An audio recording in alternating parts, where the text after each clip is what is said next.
इस वीडियो में हम बात करेंगे कि अगर आपकी पिछली प्रेगनेंसी का आउटकम अच्छा नहीं था,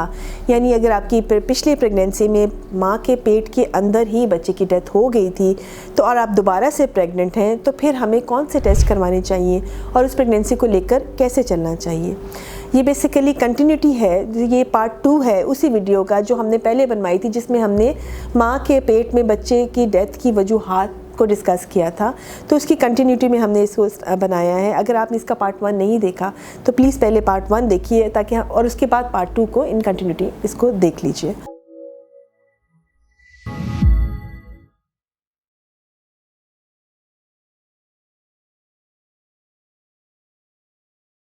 तो हम अब बात करेंगे कि अच्छा, एक आपका स्ट्रेसफुल इवेंट लाइफ का गुजर गया जिसके अंदर कि आपने एक बच्चा खोया, ठीक है। बच्चा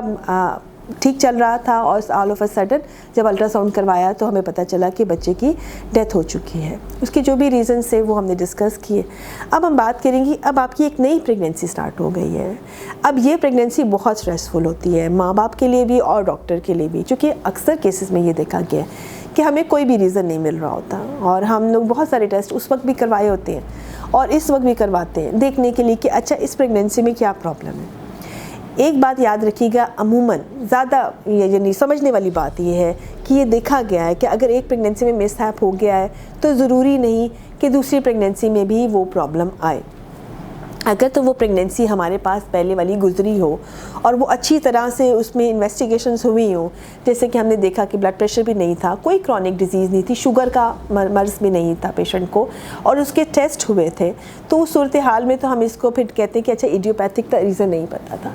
अगर आपकी ये प्रेगनेंसी कहीं और गुजरी है और उसके बाद आप हमारे पास आते हैं, यानी एक नए डॉक्टर के पास आप जा रहे हैं, तो उस सूरत हाल में उस डॉक्टर को फिर आपकी प्रेगनेंसी के बाद पिछली प्रेगनेंसी के बारे में कुछ ज़्यादा मालूमात नहीं होती, या हो सकता है ऐसा ही हुआ हो कि पिछली प्रेगनेंसी में कोई इतनी इन्वेस्टिगेशंस हुई ही ना हुई या उस तरह से पेशेंट को देखा ही ना गया। तो फिर ऐसी प्रेगनेंसी को हम हाई रिस्क लेबल कर देते हैं और उस प्रेगनेंसी को शुरू से ही बहुत ज़्यादा इन्वेस्टिगेशंस के साथ, बहुत ज़्यादा विजिलेंस के साथ चला रहे होते हैं। अब वो क्या क्या होती हैं, शुरू के 3 महीने में एक अल्ट्रासाउंड करवाया जाता है जिसमें देखा जाता है, इसको कहते हैं डेटिंग स्कैन, और उसमें ये भी देखा, इसको अर्ली एनॉमली स्कैन भी हम लोग कभी कभी कह देते हैं 12-13 हफ्ते पे करवाते हैं देखने के लिए कि बच्चे में कोई पिक हो सकती है कि अगर कोई हार्ट डिजीज़ या डाउन सिंड्रोम वगैरह, तो कुछ टेस्ट भी होते हैं, कोई अल्ट्रासाउंड भी होती है जिससे हमें पता चल जाता है कि अच्छा बच्चे के अंदर इंटरनल इश्यूज़ कोई भी नहीं चल रहे हैं, यानी इससे हमें अंदाज़ा हो जाता है कि ये बच्चा जो है वो अभी तक नॉर्मल है। फिर उसके बाद एक एनॉमली स्कैन करवाया जाता है जो कि 5th मंथ में करवाया जाता है और उसमें डिटेल्ड बॉडी का सर्वे करके ये देख लेते हैं कि अच्छा ये बच्चे का सब कुछ ठीक बना हुआ है और इसमें कोई जेनेटिक प्रॉब्लम नज़र नहीं आ रही है और ये ठीक है, ठीक है। इसके अलावा जो जो वैक्सीनेशंस प्रेगनेंसी से पहले रिकमेंडेड होती हैं या जो ड्यूरिंग प्रेगनेंसी होती हैं वो भी करवाने का मशवरा दिया जा सकता है पेशेंट को। पेशेंट की डाइट का ख्याल रखा जाता है। पेशेंट के रेगुलर एंटीनेटल विजिट्स के अलावा ज़्यादा एंटीनेटल विजिट्स भी रिकमेंड किए जा सकते हैं। पेशेंट को ब्लड प्रेशर चार्ट करने का कहा जाता है और पेशेंट को शुगर चार्टिंग का भी मशवरा दिया जाता है कि अच्छा आप हर लिहाज से, अपने लिहाज से विजिलेंट रहें। अब उसके बाद जैसे जैसे प्रेगनेंसी एडवांस होती जाती है, हमें पता है कि 7th मंथ 8th मंथ में प्रॉब्लम्स भी ज़्यादा हो जाती हैं और पेशेंट को जो है बच्चे की ग्रोथ के इश्यूज़ भी आना शुरू हो जाते हैं। ये वो टाइम होता है कि हम ज़्यादा विजिलेंट हो जाते हैं और हम इसमें पेशेंट को बहुत केयरफुली मॉनिटर भी कर रहे होते हैं, उसके ब्लड टेस्ट भी करवा रहे होते हैं, देखते हैं खून की कमी भी ना हो, शुगर भी ना हो, और हम उसके ग्रोथ स्कैन्स भी करवा रहे होते हैं, उसकी डॉपलर स्टडीज़ भी करवा रहे होते हैं। और जैसे ही वो बेबी मेच्योरिटी में पहुँचता है तो हम उसको डिलीवरी का प्लान कर लेते हैं पेरेंट्स के साथ कि क्या वो पूरे 40 वीक्स तक वेट करना चाहते हैं या वो अर्ली कोई इंटरवेंशन करके बेबी को डिलीवर कराना चाहते हैं, डिपेंडिंग कि उनकी पिछली हिस्ट्री क्या थी। कुछ चीज़ें जो इस वक्त मैं इसमें डिस्कस करूँगी ये तो वो बातें हैं जो कि मैंने कहा कि हमें डायग्नोज नहीं हुआ था कि पिछली प्रेगनेंसी में क्या प्रॉब्लम है या उसके टेस्ट नहीं हुए थे, वो प्रेगनेंसी तो हमने ऐसे चलाई है। लेकिन कुछ प्रेगनेंसी ऐसी होती है जो मैंने जिक्र जैसे पहली वीडियो में भी किया कि कोई क्लॉट आ जाता है और वो बच्चे की हार्ट को सडनली बंद कर देता है। तो ऐसी सूरत हाल में हमें क्या करना चाहिए? ऐसी सूरत हाल में खून पतला करने वाली मेडिसिन दी जाती हैं जिसमें एस्पिरिन का रोल भी है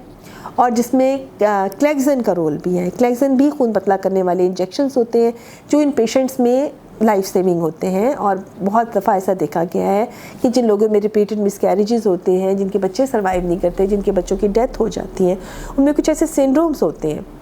जिनमें बच्चे में क्लॉट आ जाता है। ये पेशेंट खुद भी एट रिस्क हो सकते हैं, इनमें खुद भी क्लॉट बनने की हो सकता है, रिस्क ज़्यादा हो। तो ऐसे पेशेंट्स की इन्वेस्टिगेशंस कराई जाती हैं और फिर इनको क्लैक्सिन और लोप्रिन पे प्रेगनेंसी में वहाँ तक लेके जाया जाता है जहाँ पे डिलीवरी को प्लान किया जाता है और अमूमन एक अच्छा आउटकम होता है। अमूमन एक हेल्दी मदर हेल्दी प्रेगनेंसी में एंड अप करती है और एक हेल्दी मतलब एक नॉर्मल डिलीवरी या सिजेरियन जो भी आप प्लान करते हैं एक नॉर्मल बेबी में एंड अप करता है।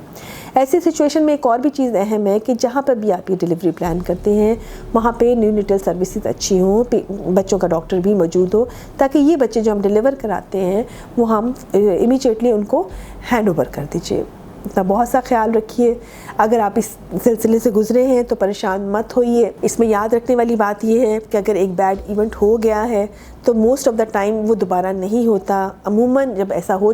जाता है एक दफ़ा और अगली प्रेगनेंसी को बहुत हम सर्विलेंस कर रहे होते हैं, देख रहे होते हैं, टेस्ट करवा रहे होते हैं या क्लैक्सिन या एस्पिरिन पे पेशेंट को प्रेगनेंसी को लेकर चल रहे होते हैं तो अमूमन एक सक्सेसफुल प्रेगनेंसी में एंड अप करते हैं। सो परेशान मत होइए और अपना बहुत सारा ख्याल रखिए। शुक्रिया।